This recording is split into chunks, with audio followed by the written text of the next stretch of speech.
So a huge thank you for everybody who is joining us for a very special Future of Fashion Good Impact Series special today. We sold out of tickets in less than 24 hours, which I think is testament to how important and needed this conversation is that we're about to have. So just to rewind, for those of you who don't know, I'm Ele Ward and I'm Head of Marketing at Growth at CoGo. We're a free-to-use app helping consumers to spend with sustainable and ethical businesses and lower their carbon footprints. A key component of what we do day to day is helping not only our users in-app to see their fashion impact and lower it, but also work with loads of the amazing businesses that we have listed on CoGo on their sustainability and ethics journey. So it was really natural for us to utilize our platform even more to talk about the needed conversations that must be had in the fashion industry. So enough from me. I'm going to hand over to the wonderful Mike Barry, who has been the driving force behind this industry series, who will introduce our equally amazing panel. So a huge thank you in advance, Mike, and over to you. Elle, thank you. And look, delighted to join you today. I think at the very heart of a sustainable future is a conversation about consumption, the trillions of items that between us on this planet we consume, each with a huge social and environmental impact. We need a radically different approach to consumption in the future. Now, CoGo is a great app. Anybody who's not using it yet, have a little look. I mean, what it does, it puts you in control through open banking protocols of your weekly expenditure, helps you point it in the right direction to reward the businesses doing the right thing and avoid those that aren't. So have a little look at CoGo and the power to take it forward. And a part of CoGo is the app is a carbon footprinting tool. It allows you to understand the carbon footprint of your everyday purchases. And it was developed in partnership with Professor Mike Berners-Lee. And I interviewed Mike a couple of weeks ago for the first in this series. A brilliant conversation. You can find out there on YouTube and just catch up a little bit about it. And at the heart of what we discussed with Mike was the entire economy. Today, we're going to dive a little bit more deeply into the wonderful world of fashion. An industry that last year, pre-COVID, sold 130 billion pieces of clothing and shoes. It's staggering the amount that's produced, the amount that's consumed. Very, very little of it can be construed as remotely sustainable. Now, what COVID has done is utterly suppressed consumption on the planet. And that's been a tragedy in many ways, in terms of lives lost and livelihoods lost as well. There can be no good that can be seen as coming out of this. But it gives us an opportunity to reimagine the world of consumption that we go back to in the future. We can dash back to the world we used to have and accelerate the climate crisis, the biodiversity crisis, growing inequality across the planet. Or we can go back to a better way. And that's what we're exploring today. Now, there is no one pathway into the world of sustainable fashion. You know, there's at least 3 different ways of doing things, at least 3. One is that we just consume differently, less volume. We don't buy new, we buy secondhand, we go to resale platforms, or we extend the life of clothing. We wear it at least 30 times. We repair it, we care for it so it just lasts into the future rather than wear it once and chuck it away. Then there's a role for big incumbent businesses, the businesses selling hundreds of millions of garments today, to do things radically different and starting to see the early signs of that happening. And of course, there's the wonderful world of startups, brilliant young businesses coming into the marketplace that fundamentally sell things in a different way, with a different footprint and a different contribution to consumption. And we'll explore all of that. Now, today's not about me. I want to step back now and hand the floor to 3 brilliant speakers. All have got something very, very interesting to offer, and we're going to have a rich and lively discussion between them and with you towards the end of the hour together. I mean, first is Safia, the legend at Safia. I mean, all my time at Marks & Spencer, 19 years leading sustainability, she was one of the people not just championing the need for a sustainable future, but making it happen as well through the work at PeopleTree. And now create realsustainability.org, a website that you should check out that brings together so much thinking, opportunity, and challenge about sustainable options, not just in fashion, but in everything that we consume. Have a look at that website. Eva, who's leading the charge to get the big businesses of this world to do things much more sustainably. Initially at Kering, led sustainability there, a real leader in the world of luxury and sustainability, but now bringing together 25% of all the world's volume by consumption to work together on a very much more ambitious sustainability program. And then, of course, Becky, professor at the School of Arts in London, and co-director of the Centre for Sustainable Circular Design as well. And again, for decades has been right at the heart, not just about talking about the need for circular and sustainable design, but turning it into practice and inspiring dozens, hundreds of young leaders to come through into the industry to do things different.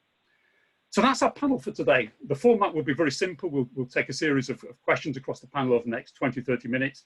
And then there's going to be an opportunity for 20 minutes for you guys to talk as well. Eva, great to see that we've got an audience with you as well. Mum's got to perform today. Hi, guys. Ah, come on, they can say, you wouldn't get my three. I'm laughing, you wouldn't get my three truculent, surly teenagers showing their faces on this. Embarrassed by dad, so brilliant that. So look, I'm going to start with the first question to Safia, and just let's take a step back, big picture. How do we take a step now from COVID into a fundamentally more sustainable future for fashion and do it with scale and energy and pace? Over to you. Well, we have to do it, Mike, with more value addition. And what that means is, you know, ideally, we're not buying new, we're buying secondhand rental, we're swapping, we're repairing. But if we're going to be buying new, then it has to be with value addition. What I mean by that is this is products made with sustainable fibers. I'm a great fan of regenerative organic cotton. We now know we've got, you know, there's a lot of fibers coming through that are recycled, upcycled fibers too.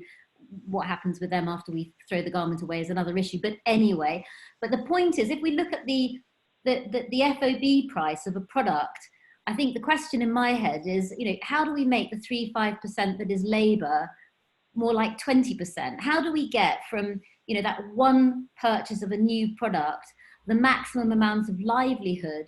Now that could be an artisan who is picking the cotton, it could a farmer that's picking the cotton, it could also be somebody who is hand weaving or embellishing you know, that garment with craft. So I think for me it's very much looking at, you know, what can we do differently to really bring us through this transition where we're looking at a just transition, where it is the new Green Deal. And you know, surely there are lots of different pathways, as you say, but for me, it's all about value addition, because we're not going to change the fact that we have at the moment 7.7 billion people on the planet, all of whom need to eat. We can talk about social distancing in China and say, right, we'll just get robots to do it all. But until there's a debate around how those people are going to eat and survive, for me, it sounds very hollow indeed. Just picking up on that, I mean, this whole point about livelihoods, because it's very easy for us to think about sustainable fashion through a very environmental lens, and that environmental lens is critical. But human beings make clothing. Tens of millions of people around the planet today. Many of them have lost their jobs, permanently or temporarily, because of COVID and suppressing demand. What's been the business response, the big fashion retailers and big fashion brands' response to working to support workers in their supply chains through COVID? Well, we've heard of the enormous suffering of millions of garment factory workers in the so-called South, and I'm deeply moved by their vulnerability. You know, if we look at migrant workers and rural workers, you know, these women, you know, these make up the bulk of garment factory workers. And we know that they were living on starvation wages before COVID struck. You know, they were living in insecure accommodation, maybe 30 people waiting to share the same 3 gas rings to cook their food. Now, these are people that have been, through orders having been cancelled or postponed, you know, they've been told that they're not going to be often even paid the salary that they might have earned the previous month in March. They've been told that they need to go home. And, you know, many of them are making journeys that are sometimes, you know, 500-700 miles away on foot because they don't have money for transportation. I mean, you know, it just is the most huge humanitarian crisis. And before lockdown, you know, that's really where my heart was at. It was you know, my God, you know, if we don't close down, you know, the UK, the first world countries, we're going to see a horrible, unnecessary death toll here. But what will happen when we start going into lockdown, you know, through our supply chain? So yes, I think the human cost is one that, you know, in this COVID crisis, or you know, beginning to understand the true complexities of how we are all interconnected, is this convergence of both of climate, of ecological and social crises that we feel so incredibly urgently. But, you know, look, none of this is new. You know, none of this is new at all. We knew that short-termism in the fashion industry, we knew that an industry that doesn't consider the externalities at all, social or environmental costs at all, that governments that have that are corrupt, unable actually to enforce something, or part of the whole kind of business elite that is part of the kind of systemic racism that we find in the fashion industry is part and parcel of this kind of soft violence that we are perpetrating through the fashion industry. And of course, we've had a little bit of transparency in terms of the big brands that have responded reasonably well, and I'll stress the word reasonably well, and those that have just thrown, in effect, their supply chain under the bus as soon as COVID turns up. And let's be clear, it's been dreadful and difficult for all retailers and brands. We accept that. But some have, I think, have responded better than others in responding to this crisis. Yes, indeed. I think it's very difficult for a customer or for us as industry to understand that the businesses that belong to the billionaires of our world, who could have very easily supported and really levelled with the kind of commitment that have allowed them to feather their nests for the last 2-3 decades, have disappeared. These are not. There are many people now that are really rethinking the financial model, the shareholder obligation, and the dividends that have been being paid to people who are actually often not even paying their taxes. And Philip Green makes me utterly sick, actually, with his inability to take any responsibility. And there have been, of course, as you quite rightly say, there have been companies that have shown some leadership in holding orders or just negotiating delivery on them. And we know that there have been a large chunk of the fashion industry that have asked for sizable discounts or have cancelled, leaving stock of very, very basic product was idle in the factories of the developing world. It's a very, very difficult situation indeed. And there have also been some initiatives around that, but frankly, it's extremely difficult to find a full-scale solution to all of this stock that's just lying in factories. Yeah. Safia, thank you.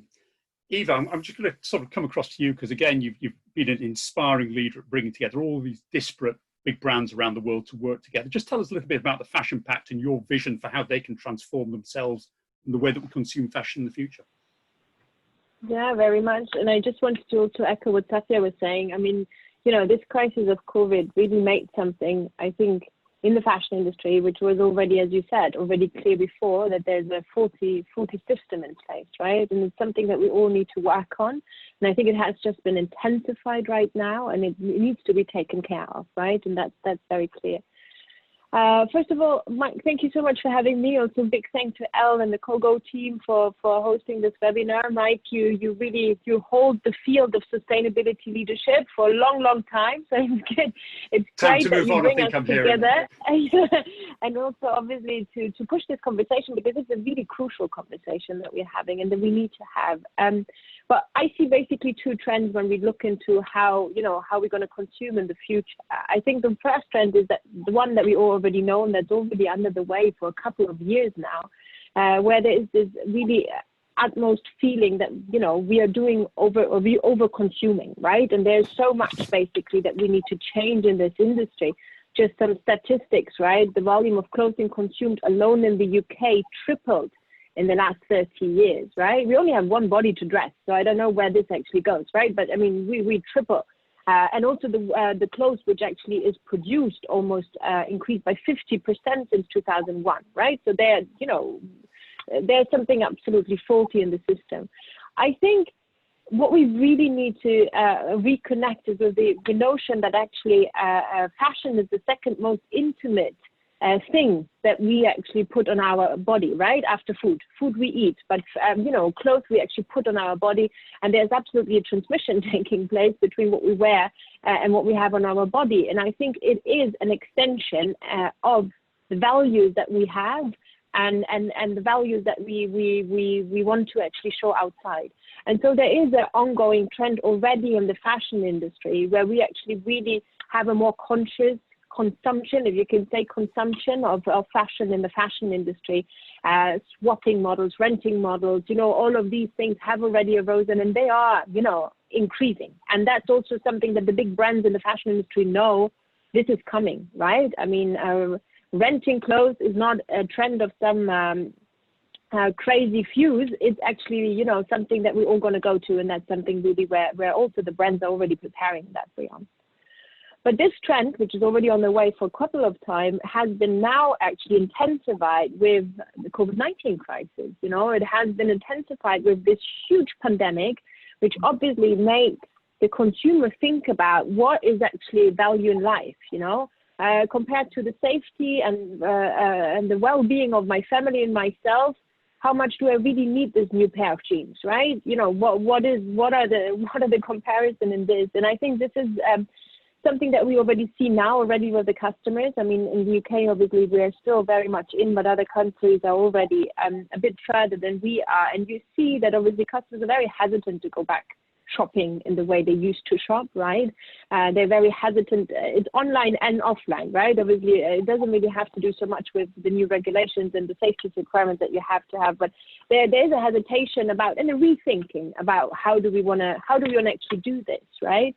But it needs more than the consumers to change. It needs more than us to really understand that fashion is not a consumption item. It's actually something that, you know, we have a relationship with over a longer extended period in a way. It needs also governments to do their part. It needs NGOs to bring us the solutions. It needs companies to work together. And that's very much where I'm coming from. I'm very passionate about believing in the force for good of companies, that we as companies can drive business faster, further, and that we really actually can make an impact. And so much, I mean, the industry coming together and working together is for me really what's going to drive the next consumption phase in this. The fact that companies will offer sustainable solutions, we've seen it already now. You know, there are many of the luxury brands like Saint Laurent, like Gucci, who actually stopped their 6 seasons, who actually go seasonless now, you know. These things are happening, and these will obviously help the consumers also and educate the consumers and influence the consumers in the way they're doing things. So I really believe that we need the system in a room. I think in order to change consumption, and that's going to be the future of fashion, we need to work together. We need to basically especially work together between fashion brands, suppliers, retailers, NGOs, and in the Fashion Pact, what we did is we tried to get the most impactful companies and players along the value chain together. We are 67 members now. They range from brands, luxury, high street sports, but also suppliers and retailers, and think about together, what do we need to do together that a single company can't do alone? And I think this is so key in this conversation because I mean, we all do amazing things in the fashion industry. I just want to put this also on a positive note. You know, there is so much initiatives out there talking about sustainability in the fashion industry. There's so many initiatives and strategies from brands out there. They really take that to the core of their DNA and really try to do their best. But what's happening? It doesn't add up. Somehow we just don't move the needle, and we're still in situations, as Safia just said, on the social side, which are unacceptable. So what are we doing wrong? And so with the Fashion Pact, we are trying to really tackle those issues together with the industry, really putting the weight of the industry behind those things where we really think we need to move together and can't do it alone. And that's what I really think is in the end also shaping our industry and will hopefully change consumption to a more sustainable one. Eva, thank you. Becky, if I can turn to you, because again, you've been a proponent and a passionate advocate for a different emotional relationship with clothing for decades now. Where do you think we're at, and how do we accelerate into the future? Yeah, well, the question you set me was, how will we be consuming fashion in the future? So I've been a little creative with my challenge from you, and I'm going to be reading to you from my diary, which is 5 years hence. And we're just about to go into lockdown for COVID-24. So this is called the COVID Family Fashion Diary, or Towards Future Ecosystems of Material and Service Solutions. It's been 5 years since we first experienced a lockdown due to a pandemic, and so much has changed since COVID-19. The first time, it shocked our system so much. We weren't prepared at all. Even though Bill Gates and many others had been warning us, we had been watching comedies on Netflix rather than TED Talks. But we adapted quickly enough, and from that first experience of confinement, many of us changed our fashion habits. What we learned was that there are things that we really need and things that we really want. and we finally had some time to work out the difference. But it wasn't that easy. In our family of 4, our needs and wants vary so much. Don't worry, it's not that long. The first thing we did back then was to have an almighty wardrobe sort out. Bags full of clothes we knew we would never wear again went into the boot of the car as we waited for the charity shops to reopen. We bought things that took 3 weeks to arrive to our doorsteps, or else ventured out to collect orders from supermarkets. My mending pile only went down very slightly. The good weather back in 2020 meant that gardening and outdoor pursuits were still more appealing than mending socks and shirts. Money concerns dominated most decisions. Back then, no one knew what the hell was going on. None of us knew if our jobs would survive this tiny bug. But 5 years later, and we're locking down again, and this time it's COVID-24. My daughter, now 16, still watches YouTube and hankers after what the American girl influencers wear. At least now, her hoodies are made from regenerated cardboard packaging and blended with recycled polyester. She uses her own pocket money to buy clothes and has a spending app that rewards her for choices that are better for the planet. This was a great development for a fundamentally lazy but kind girl who would live in her bed if we let her. She wants to be good, but she finds it hard when she just wants to hang out with her friends. And all the facts are so confusing for her, especially when it's her GCSE she has to focus on. The great thing about the app is it also connects her to people that would like the hoodie after her. So we can send it on, and then it has several other useful lives before going to Warn Again's amazing UK recycling factory. She's also well served now for rare moments when she feels like really dressing up. She can buy a compostable non-woven top made with 100% automated production for the days and nights she wants to be someone totally other than her normal grungy self. My son, now 18, is getting ready for college and is still a total sports freak. He's a much more considerate fashionista than my daughter. He's going to study marine biology and has been a nature lover since he was tiny. It's like he actually feels what animals feel.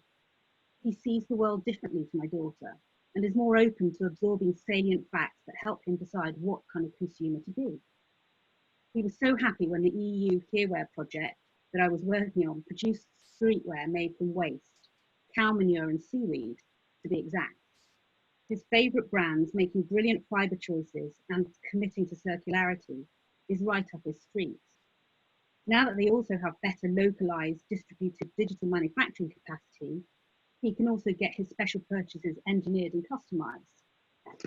Last bit, Mike, don't look so worried. The thing that's still proving tricky is his feet. Have you any idea how many trainers, football boots, rugby boots, running spikes, tennis shoes, etc. a growing boy gets through?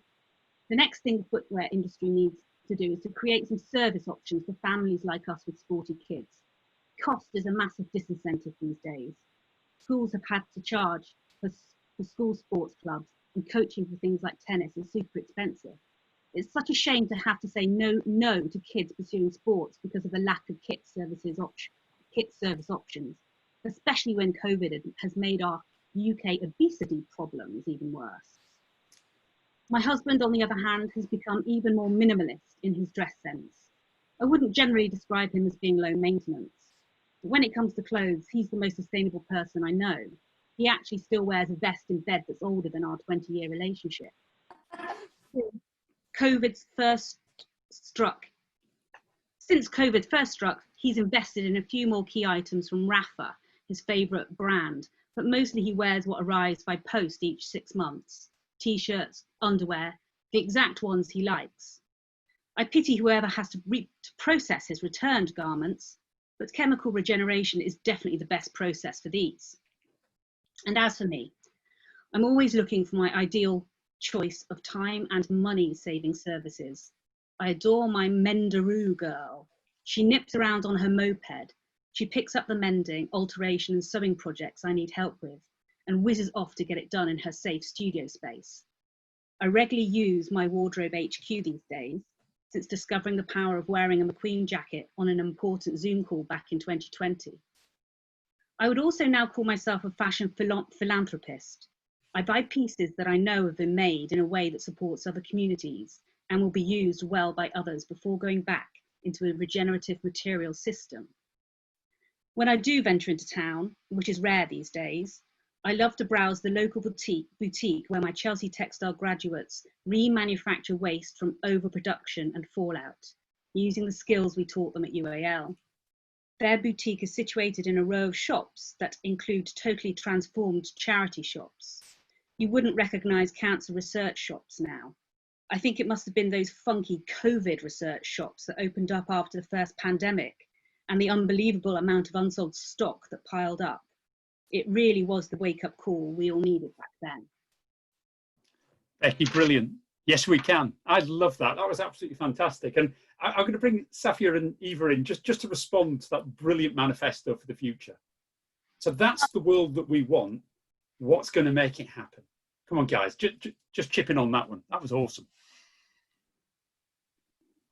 Oh, yeah, go ahead, Safia. No, you. No, I mean, Becky, amazing. Obviously, I think that's the dream world we're looking for. And I think also what is very specific in your text is that you talk about the young generation, which is going to push this forward in a way which is just embracing trends in a different way that we used to. And I think this is so key to this whole. I think if you look at the young generations, they already want that, demand that. As you say, you know, the new fashion design students that come from the colleges and the universities, they have sustainability integrated in their approach without a question. There is not sustainability as something at the side. We were really lucky to work a lot with the ULA in my previous job, and I mean, just the way how they embrace it with an aesthetic, which is unbelievable, making this really the new normal. And I think this is so key to how we push that forward at scale, right? Because that was your question. It is just embracing the young generations and just actually, you know, using the situation and not go to the old because we're used to it, but really just embrace it as it is. And maybe we need this wake-up call. Maybe COVID was really the wake-up call. I would love that. Safia, just add to that. I enjoyed it a lot. Thank you so much. It was really great. I think there's a lot to be learned about how your husband dresses, actually, which is that, you know, I can imagine women having a 6-month delivery of, you know, the basics. And then alongside that, perhaps, you know, this amazing hand-woven, hand-embroidered, you know, dress that they might buy once a year, which is just, you know, something that they'll treasure and they'll hand down. But yeah, I really enjoyed it. I think we, you know, I love the Mendaroo. I'm really excited about that. I would like to help you go out and fundraise for Mendaroo. Yeah, go Mendaroo. Yeah, I came up with Mendaroo a while ago actually, and I did consider sort of doing it, but I'm definitely happy to hand over and just see it arrive on the street. Much more. You know, much simpler for me. But I think entrepreneurialism and actually supporting the entrepreneurs is also part of this sort of shift and this acceleration. I think we've been producing the ideas now and doing the research for a really long time. So it is about now, how do we accelerate? One of those ways is to overcome barriers by taking the systemic approach that you are, because what we need is more collaboration, like the Fashion Pact. We actually, I think it was John Thackeray back in 2000 said, if you want to do something really sustainable in sustainable fashion, don't start a new brand, don't start a new organization, be the one that brings everybody together. Be the ones that starts to create actual sort of visual system, sort of mapping and sort of rationale for how we bring all this thinking and activity together in a much more powerful way. And Becky, what I loved about that is it's brought a lot of individual factual silos together into an emotional narrative that we can all get behind. So I think that's wonderful. Now, I just want to pick up on the theme there. We all talk quite glibly, and I can say this as an old fella, a new generation of young citizens coming through who will consume differently because they believe in it, it's been bought into them. You know, and frankly, I'm a great believer that what my generation has left behind for anybody under 40, gig economy uncertainty, can't get on the housing ladder. I've left you a climate crisis. I've left you now a debt crisis well into the future because you've kept my generation alive through COVID. Thank you. What is really happening amongst younger people And are they torn into the world of fast fashion? Because the fast fashion brands are still booming in the middle of COVID. You hear about the stories about Boohoo, Misguided doing very, very well. What's actually happening in their lives? Are they torn between old-fashioned fast fashion and new sustainable? How are we going to get them to point towards the vision that you've just outlined? But I think that's the beauty of it. I'm not sure it's their job to. And I think that it's really important to be clear about the sectors of the fashion industry and who's consuming what and why they're doing it and what the best scenario for them is. You know, I have beaten my daughter over the head with a club to buy sustainably, you know, produce fashion, not interested, can't even be part of the conversation. You know, she will want what her friends want, and that is true right across the board with millions of young women. And what we've got to do is find the best possible solutions for those particular needs. And that could be, and you're right, actually that diary entry is all referenced. There are over 10 references to new research to show us how to do this. It could be new materials, it could be the non-woven sector, it's definitely regenerated fibres, there are definitely solutions in circular. Yes, there are important things we need to do educationally with young people to open their eyes to consumption habits that have been formed over the last 10 years that are particularly voracious. But overall, I think we need to flip the kind of question around to what do people need? What do they enjoy? What brings them pleasure? What can they afford? And find the sustainable systemic solutions to those questions. Spot on. Maybe, Mike, if I may, but just to build upon what Becky was saying, and I think this is so true, right? I mean, the young generation is challenged, as you said, and it's not their job exactly to dictate that. They're going to bring the solutions on the table. The fashion industry is an industry which by origin sets and dictates trends, right? It's by origin an industry which reinvents itself between 6 to 52 times a year, right? Depending on where you are. But this is the best industry ready to lead that trend and shift that trend also from a product perspective. So for example, make it concrete, the idea obviously now, and I agree, these all high street brands who see more and more fashion consumed even more nowadays. This is something that is also research shows that young people want that, right? They want to wear every day a new dress, and they go tomorrow to a party and they want to wear one specific dress and then they're not interested in this one. So why don't we combine this trend with the service economy? Why don't we combine this and actually make it possible to do that? But actually the companies, the brands just offer them the service of being dressed. They can rent it for a day. It's even cheaper for their thing, and we can actually close the loop. You know, we need to find solutions together. I don't think it's only a one-way thing. I don't think we can put the burden only on the customers, only on the brands, or only on the government. This is something where we need to work together, and I think that's exactly the right thing. Let's make clothes rentable and not buyable, and I think that. I think we need to work on this together, and I think really they don't need a push. They are part of the solution, but obviously also everyone else is part of the solution. I think there's also an element of isn't there, of you know, some of us getting out of the way. You know, I mean, sorry, Mike, your mic's off. So sorry, I mean, you're welcome to put it on.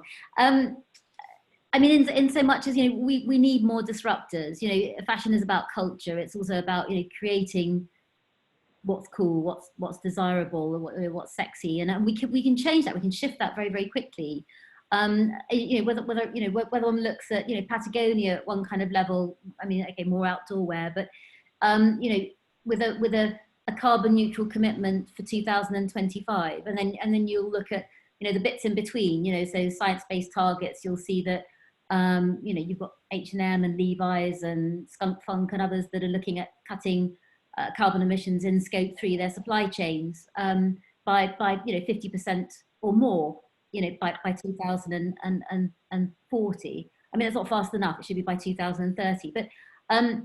But I think, you know, then you've got the other end, haven't you, where you've got, you know, small brands that are doing incredibly well, like Tala, the athleisure brand. And you know, I think like that disruptor mentality, you know, whether it's Tala or Patagonia, which is, we don't actually, we're not going to just be hemmed in by the conventions of fashion. We're going to do something, truly unique. I mean, the same way that people treated, back in the day, in terms of really, setting some thought leadership around it, and wearing their values on their sleeves, and really knuckling down and shifting and shifting, thinking on this, and taking their customers on the journey, taking their employees on the journey. I mean, in some cases, when we're talking now, we're hearing about the transition, and we're talking to people who are, basically banking the fashion high street, and we're hearing that, the ESGs, the environment, social and governance leaders are now saying, yes, we need to look at climate, ecosystems, and social, and we need those tools to really, put money. And maybe it's motivated by stranded assets, maybe it's motivated by only a good financial return. But we now know that since 2019, the watershed of Extinction Rebellion and the school strikes, that everything is changing. So I do feel very strongly that it is actually about being okay to be a disruptor, and it's not just young people that can be disruptors. It is people like us. If we can't afford, no one can afford to be complicit, but we must allow for totally new thinking at speed to shape the fashion industry. Safia, thank you. Now we're going to shift to audience questions very soon. There's a rich trove of questions coming in for all of us. But before we do that, I just wanted us to quickly reflect, and anybody can answer this. In the middle of the COVID crisis, we've got another sort of upswelling of social angst. Black Lives Matter. Now, what does that mean for the fashion industry and how it goes forward? Does it require a fundamental reset as part of that sustainability reset? Is it tactical, or is it a strategic impact on the industry? Safia, maybe just offer an observation. Well, I think for a long time we've talked about social inclusion in terms of image making, but it goes way beyond. I mean, it's about leadership roles within fashion businesses, but it's also very, very, very urgently about supply chains, because what we're looking at is human rights abuses that continue in the fashion industry, where people are not paid the minimum wage more than 50% of the time in Bangladesh. Let alone a living wage, where there's no freedom of association, where modern day slavery is the norm, and that is systemic racism. So I think whilst absolutely we must be outraged about what's happening in the first world, we also our ethical consumption habits are about how do we eradicate systemic racism, and how do we call it? If we're not, white supremacy works in a way that it forces us all, even people in the BAME community and the Black community, to buy into it and to be silenced by it, and to find if it's a difficult topic that we won't bring it up. We won't bring it up in a design meeting, in a buying meeting, in a merchandising meeting, when we should actually be talking about critical path. We should be talking about FOB prices. Why are they the same as they were 2 years ago? What's the time that we've allowed for production here? So I think all of these questions, they sound like they're totally separate from the human rights violations that are perpetrated in the names of brands throughout the supply chain. So I think it's a sad but very, very urgent need to take the lid off that and look at it very seriously indeed. Can't hear you, Mike. I'm glad you've raised that, because there's a real risk that we end up as an industry very ambitious on the environment, but humans will always be a compliance issue. Tick the box on diversity, tick the box on human rights and supply chains. And if there's one thing that we need to find going forward, is the same level of social ambition that we have on environment. And I'm not seeing that collectively from us yet. And that remains a worry for me. Eva, Becky, anything you would add to that call for action?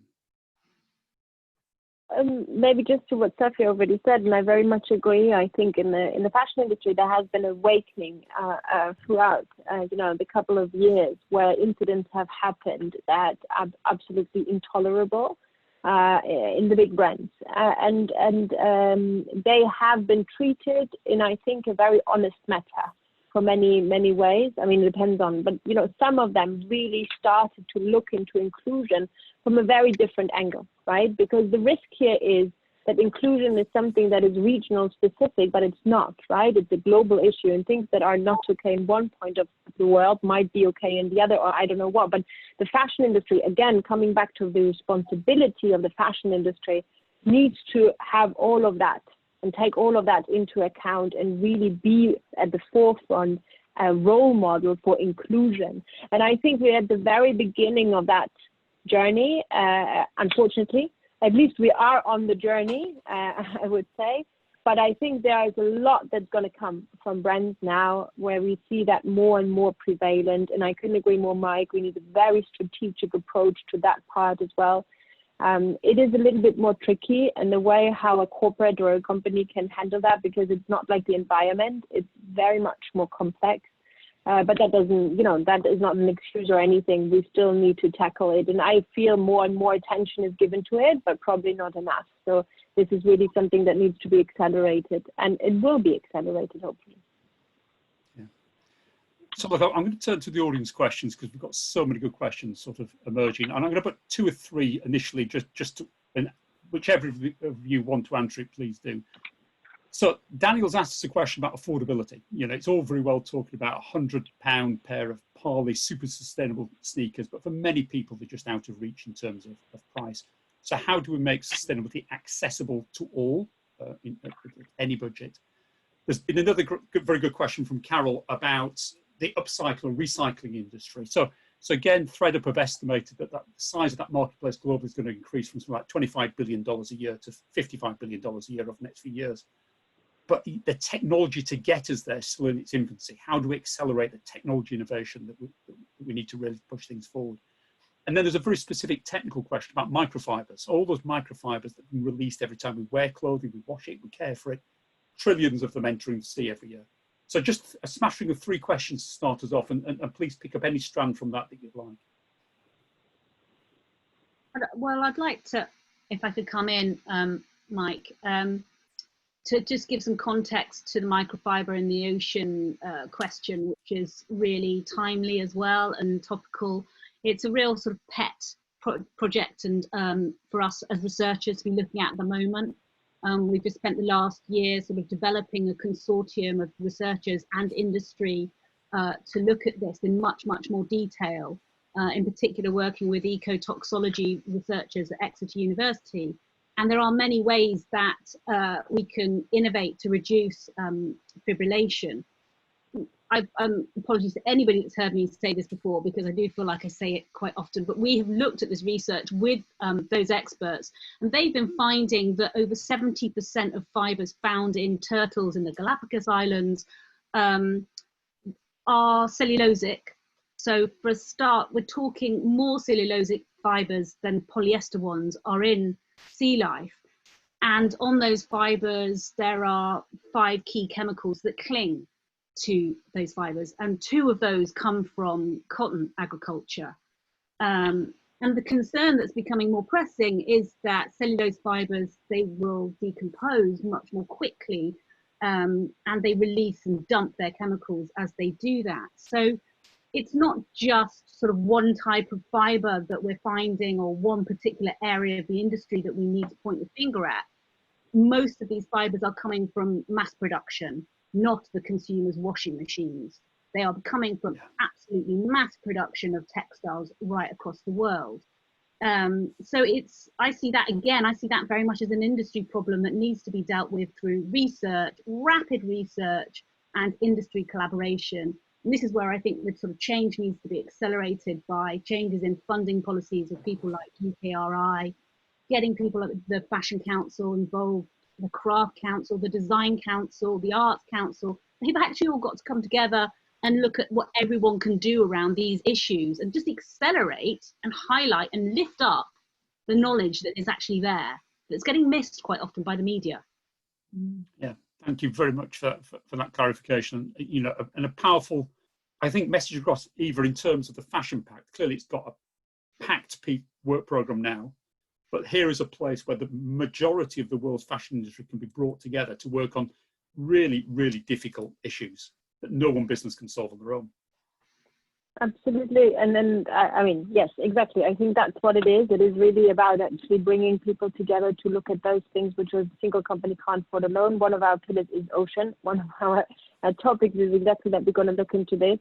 And I think this is something where, again, there's research to be done. That's true. And we are at the beginning of the story.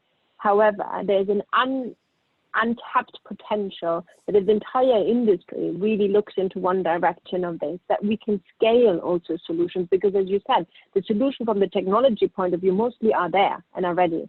It is much more actually making the link between the companies, the implementation and the supply chain and the scaling of the solution. And that's really what we look together. Plus the second thing is about working with other industries, right?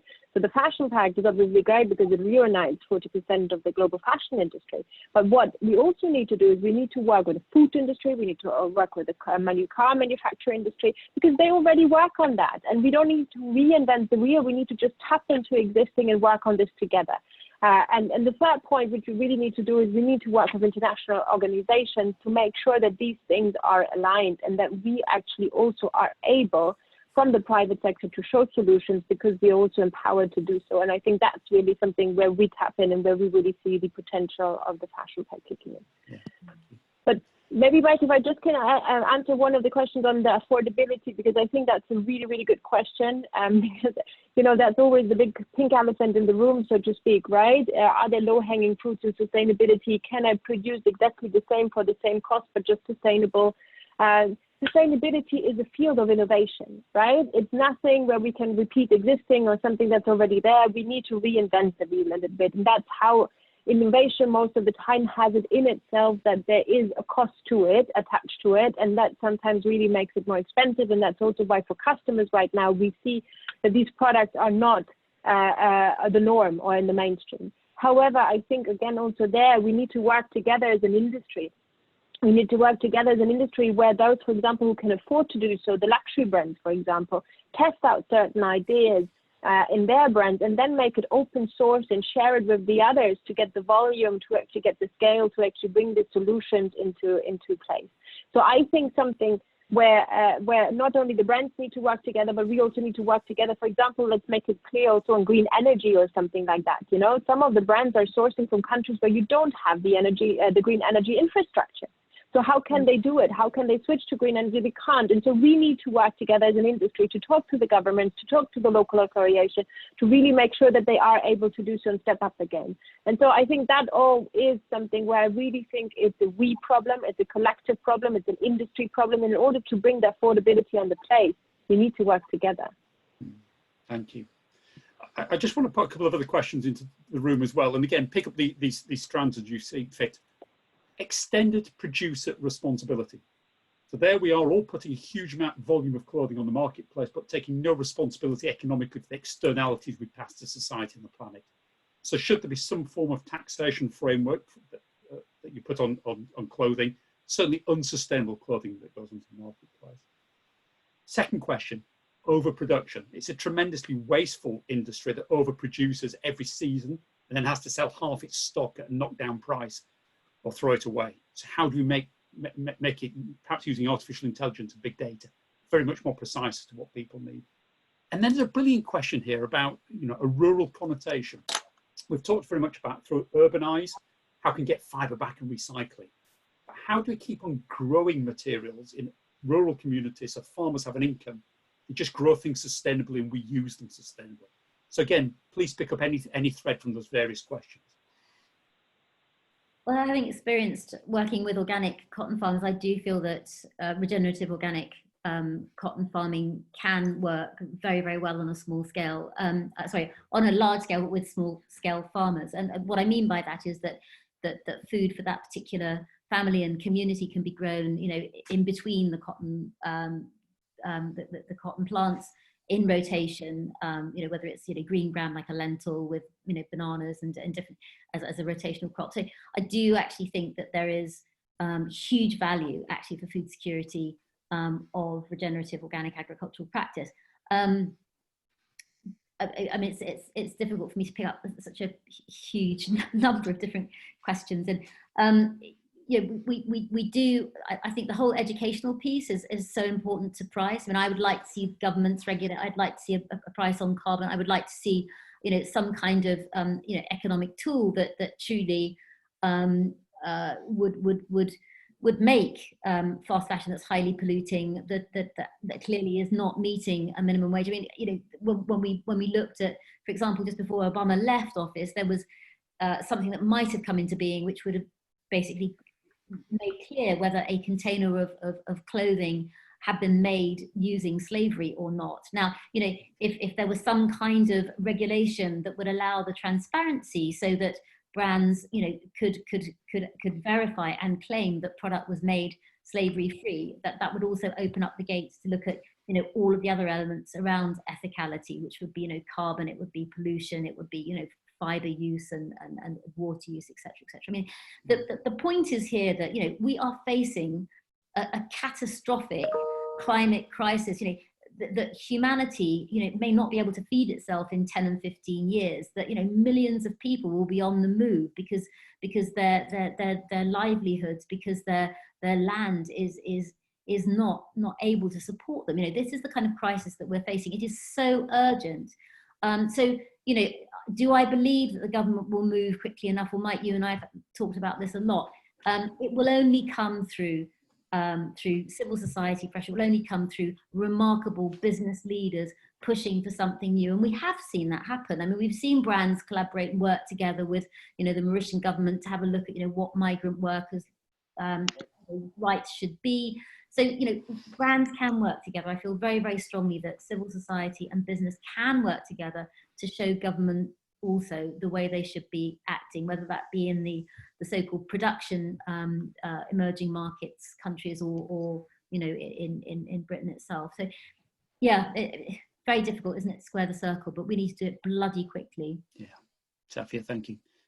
Eva, just picking up on a couple of those strands again, whether it's EPR, whether it's rural communities.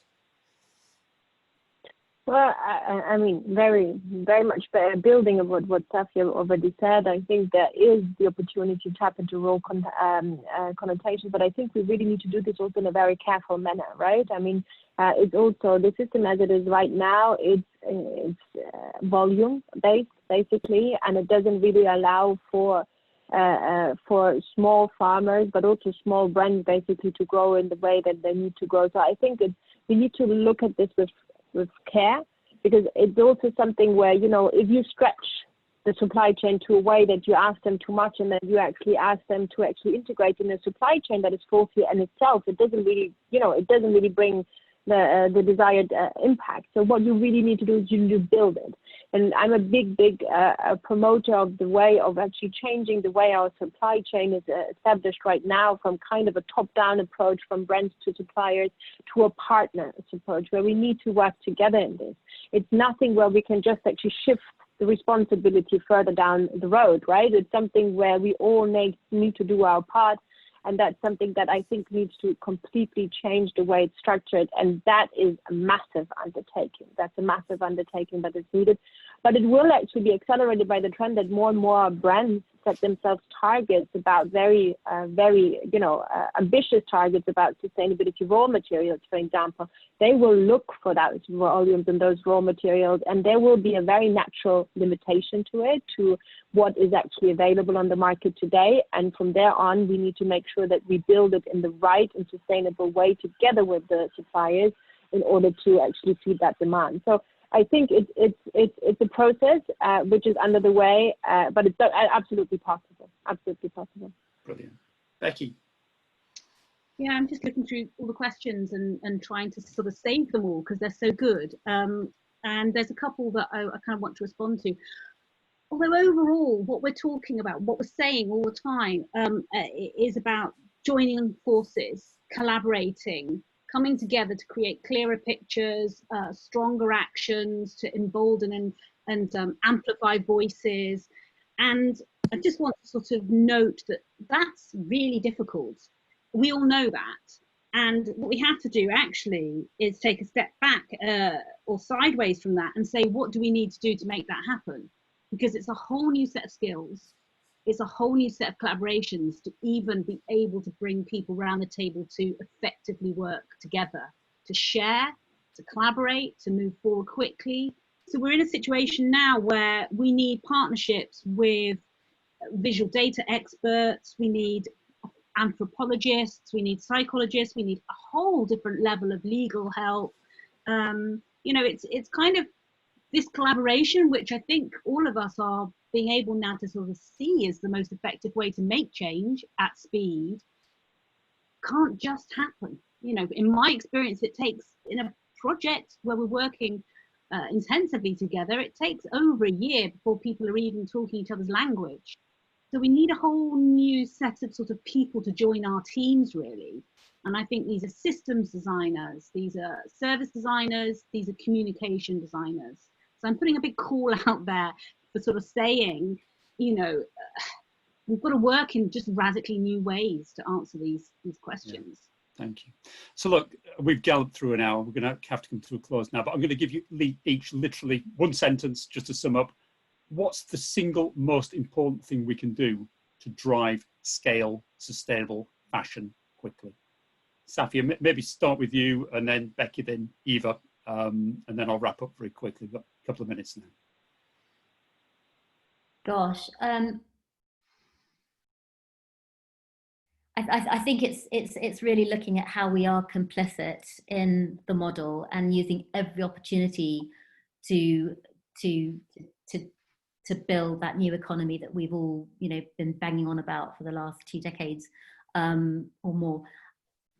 Yeah, I'll stop there. Well, no, I won't stop there, because look, you know, there is a systemic racism actually in the kind of patriarchic top-down approach. And when we look at, you know, the discussions that we're having about creating a new, you know, ecosystem or framework for fashion, what we don't do is we don't talk about the people at the bottom of the supply chain, to Eva's point. So, you know, it really is about, you know, there are lots of solutions, but we have to ask the people who have been, you know, trodden down by this process, what would those solutions look like? And we will, to Rebecca's point, we will then be able to fast forward this collaboration, because it's yeah, I do feel it's really important that we look at a bottom-up approach as well as that. Powerful words, powerful words. Becky. Yeah, it was the big note of the COGX conference this week. If anybody was there, keep the user in the loop. And not just keep the user in the loop, start with them. Forget the problems, look at the opportunities, and then meet them with radical new solutions. I mean, I just really think if we look again at all the people in the supply chain, all the people in the fashion world, and understand them much, much more, we can shift the focus away from just making small incremental changes to actually redesigning an industry that's fit for the future, to meet our needs as the people on the ground as well as in the supply chain. Becky, thank you. Teams, one more. You asked me for 3 originally, Mike, so I had 3. I'll just do 2.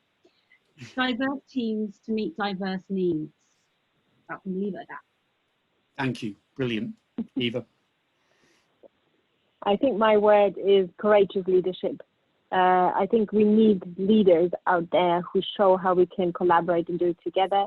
The fashion industry is by origin not an industry which likes to work together. Normally we always work in our own silos by drafting the new trends of tomorrow. We need to start bold actions and do that together. Awesome.